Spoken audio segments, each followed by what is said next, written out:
Hello YouTube, my name is Ekuegan. You call me EK or Eku. In today's video, we're going to talk about Fireline and why I'm going for the Moon Sniper.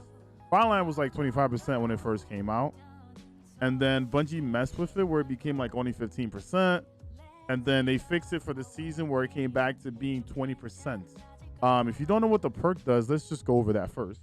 Activates when near friendly guardians and all allies, right? So 20% increased precision damage.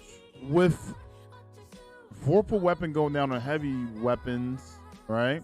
And staying the same on special. I kind of wanted to talk about this. Fireline being 20% is pretty freaking good. Especially in raid encounters or anywhere where you're like probably going to be doing DPS within a well, being near your teammates. This is actually a really good perk again. One of the first ones I'm going back into, which is the Moon Sniper. I made this video maybe like in 2020, and I spoke about how great this role was. And I actually had the role. Like, if you want to see it, I'll put the link for the old video here. But this was like the guarantee role that I wanted, right? I wanted fooded, I wanted tactical, I wanted autoloading, I wanted Fireline. And the thing is, on Gunsmith, here it shows you that the magazine stays at 4, which is not true. When you have attack, it actually goes up to 5 as well. The neat thing is, when I made this video, grenade launchers were like the big thing. You were able to pair them with this sniper. So you would have something that had autoloading. You shoot all those shots out, then you switch to something else that has autoloading, and you do the same thing. I believe I had the Moon grenade launcher actually that had autoloading and full court. And that was another, full core was another 25% perk there. So if you're out there and you always like wondering why CK is on the moon, this is what I'm chasing.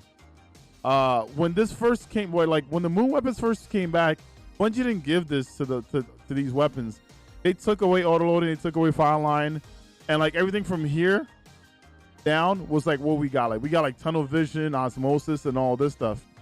Now, if you don't end up with like an autoloading one, I would say the best thing to do is maybe left from gold, because you still have ammo. All right. Having left from gold is really good because let's say you pick up heavy, you have someone running AOs or something like that, you will always have special ammo. But this would be the next best thing here. Now, if we're gonna be honest, one of the weapons that I kept that has been really good has been the long walk. The long walk is an energy slot though. This thing has overflow. So even with this magazine being at 3, right? And let's say I don't have a mag perk and my mag's at 3. When I pick up, I'm going to be at 6. All right. Now, let's say I ended up with something like appended, which brings me up to 4, because extended doesn't matter. Extended hurts you because it takes away your reload, but you don't end up with, would you end up with the same mag, and it doesn't help your overall ammo anyway, so appended would be a better option. So appended overflow and Fireline is actually really good here because you're going to have 8 shots in the mag for Fireline for damage. This weapon comes from the first encounter in the Prophecy dungeon, the Taken Cabal boss. So if you have the time to farm that, definitely do it. I've basically been sitting on this bad boy. I think I'm gonna make like an entire video just for this weapon. But I think this is going to be a nice DPS weapon. And your question is probably, EK, what about like the DSC sniper, right? Reconstruction Vorpal. That's a great role. That is something that you can still use. But this having 8 in the mag and you getting 20% extra damage near your teammates is not something to kind of sleep on. Especially if you're running something like a Lunar Well, right? You would have a bunch of great reload time. But if you want something in a kinetic slot, I've been chasing this. I haven't gotten anything like good for me to keep yet, but I also wanted to show that if you have tactical, your magazine ends up at 5. All right, so with tac, you'll still be at 5. So if you end up with tac, autoloading, and Fireline, congratulations, you have earned the role that I'm going after. But these are weapons that you should be chasing, especially if you want to get ready for Witch Queen, in my opinion. Now let's go over how I'm going about farming this. So if Spider's selling, if he's selling healing filaments for shards, I normally don't get it. The reason why is because like you're going to be losing a lot of shards unless you already have a bunch of shards. Like for me, I don't care. If he sells for shards, I'm going to buy it. But if he's selling, let's say he's selling a certain material that you can buy and then get glimmer with, and then use the glimmer to buy the helium, I would do it. But if he's only selling for shards, you can still do that. But you basically need helium in order to convert it into something at this table here. Now at this table, if you play on the moon a lot, you've been doing a lot of moon law sectors, you can easily just do the phantasmal fragments, right?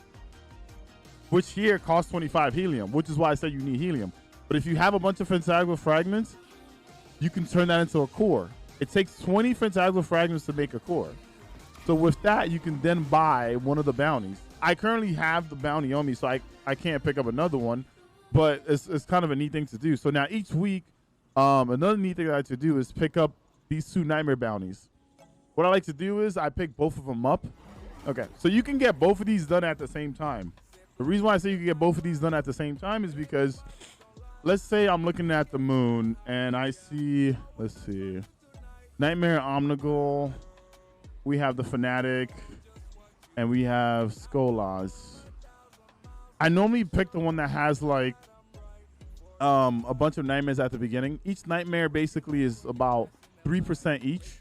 So I go in, I kill the first 3 at the beginning, then I leave, which is basically 9%, and then I fly back in again. The reason why I do that is because, you know, at 1320 there's no matchmaking. So if I'm alone, I can just kill and then go back.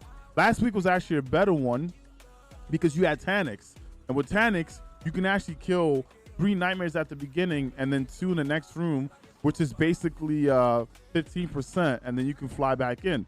When you do that, both of your bounties are done, and each of these are free cores. So that means that you can get 2 cores on each character. That is 6 cores per week, and you know you can then farm for it. Another neat thing is if you have a fire team, right?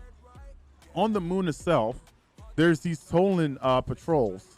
When you click on it, it's gonna have you go talk to Tolan in the same instance. What you do is you spread out. You have one person on each part of the map, and you guys do the Tolan patrols. Each one is 8%.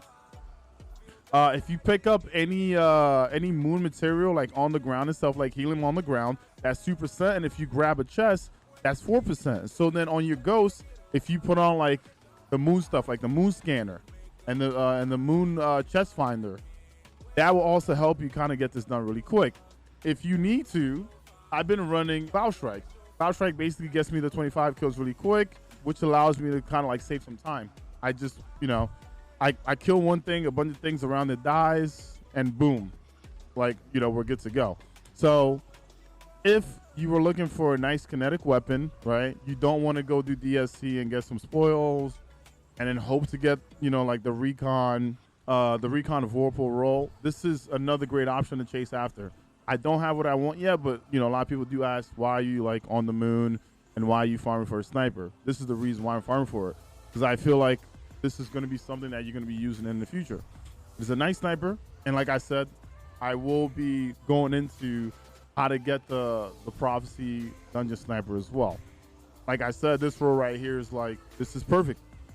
You know, this is like something I could use. Thank you very much for watching. Thank you very much for being a subscriber on the channel. If you have any comments, if you feel like Fireline is not good enough, you feel like this weapon is good or this weapon is bad, just, you know, leave comments in because I like to read them. I like to reply. So that's about it. Oh, wait. Make sure to subscribe. Hit the like button if you like this video. Hit the dislike if you don't like it. And turn on notifications. When you click on notifications, there are 2 options. It says personalized or all. If you click on all, that means that you're always going to get all my videos that go up. Once again, we hit 21,000 subscribers, which is, I mean, this time last year, we were at 9,000. So thank you very much for everyone that's been joining on this journey. And I'll see you guys on the next one.